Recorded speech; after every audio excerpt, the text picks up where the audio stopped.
waaw première question bi mooy ñëw mooy dafa am benn frère boo xam ne posé na question nee na keroog défense su FC Barcelone bi doon football contre Real Valladolid malgré que Barça dóor na score 4 lan mooy sa xalaat.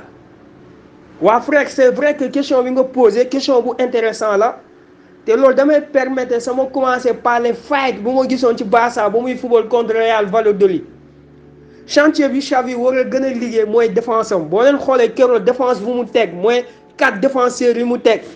Balde Araujo Garcia ak Jules Koundé boo jëlee Araujo Garcia ak Jules Koundé de base de formation ñooñu ay ak centraux lañ certes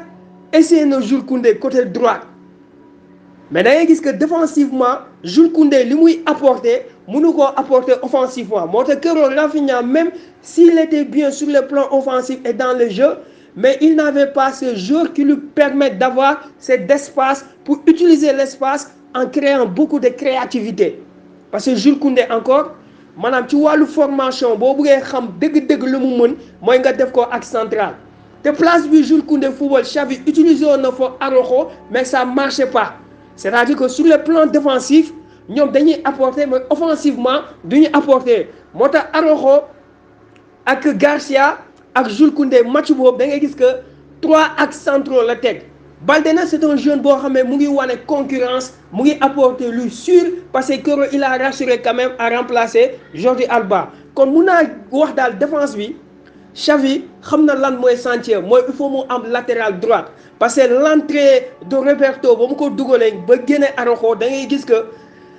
maanaam Roberto ba mu duggee Jules Koundé dafa mujjoon ñëw sax ci axe bi formé ko avec Eric Garcia bi nga xam ne sur le plan défensif et sur le plan offensif quand même il a été bien parce que Eric Garcia quand même il progresse dans ce match da ngay gis que défensivement su fekkee loolu mooy faible mais quand même match boobu mu ngi dox mais comme li ma lay wax ci défense rek défenseur soxloolu sax en réalité nga am technique énorme parce que défenseur li lay njëkk a laajte mooy nga défendre équipe bu mel ni Barça wala Real de Madrid équipe yooyu wala ñeneen institutions yi dañuy soxla défense bu mun a défendre parce que li nga war a apporter sur le plan offensif am nañu milieu yi ko mun a def mais aussi tamit nga mun offensivement doon na loo xam ne day yokk sa avantage kon défense su Barça boobu fight bi mooy Barça amagul latéral droite de métier parce que Xavi essayé na fa Araujo ak Jules Koundé de formation ñooy noonu ay axe central lañ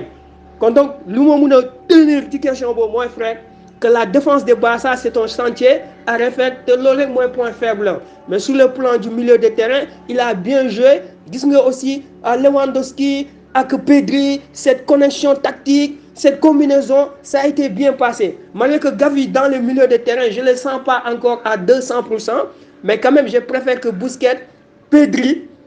moi Busquets ak Pedri ak Frenkie de Jong moo may gënal parce que Frenkie de Jong keroog ba mu duggee dafay indi un dynamisme Gavi nag c'est un jeune boo xam ne il doit apprendre